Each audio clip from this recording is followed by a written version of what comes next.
Hey everyone, I'm Russell with Android Central. And I'm Lori with iMore. And we learned something new about the Pixels today. The Android P developer preview gained gesture navigation, and it looks a little bit like the iPhone X. So we're gonna actually sit the two of them side by side and kind of learn how this one works and compare it to that one.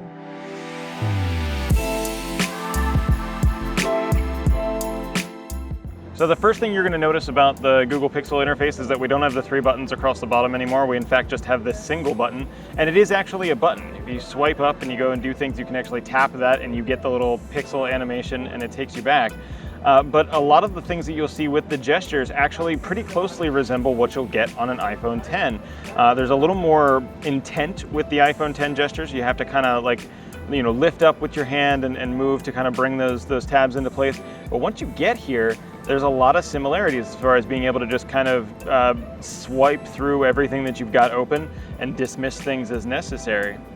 When you're inside an application, in some cases you've got a back button here that you don't actually have on an iPhone X, because the iPhone X didn't really have a back button to begin with, but it actually has a swipe gesture that you can use to very quickly go back to another application, which is very different from the way that Google is currently doing it, but it's not impossible for Google to make some changes through this developer preview.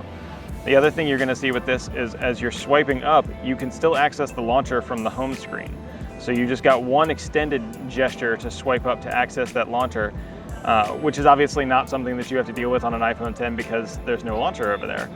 But Lori, what do you think about this so far? I love the gesture options now for the Android P. I think this right here is so nice, so smooth to be able to do something like that.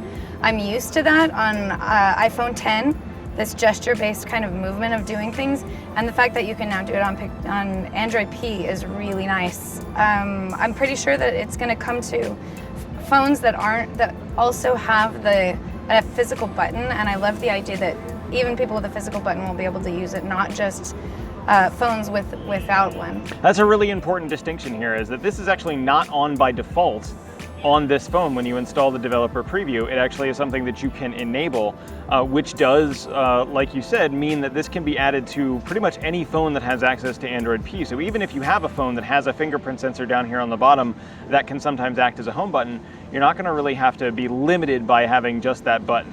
The other thing you're going to notice is that if you swipe up a little bit here, you get these automatically generated recommendation apps. These are actually part of the launcher that has been a part of the Google experience for quite a while now, but they kind of float up as some quick buttons for you to access those apps even faster than you would with the full gesture swipe, and it keeps them down where your thumb is going to be anyway if you're using that.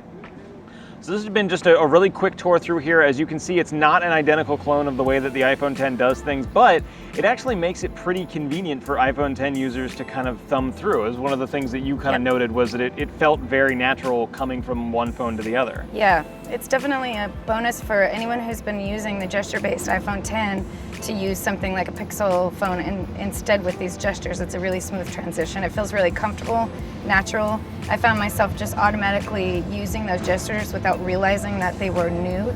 They just felt right. So as you can see, there's a big change here. This is not a small thing that's happening for Android users, but it's a very familiar change for iPhone users, and that's an important thing for both parties. If you have any questions regarding this process, be sure to leave us a note in the comments section, and obviously keep an eye on the channel so that you can see more as we dive into this new experience. Thanks for watching.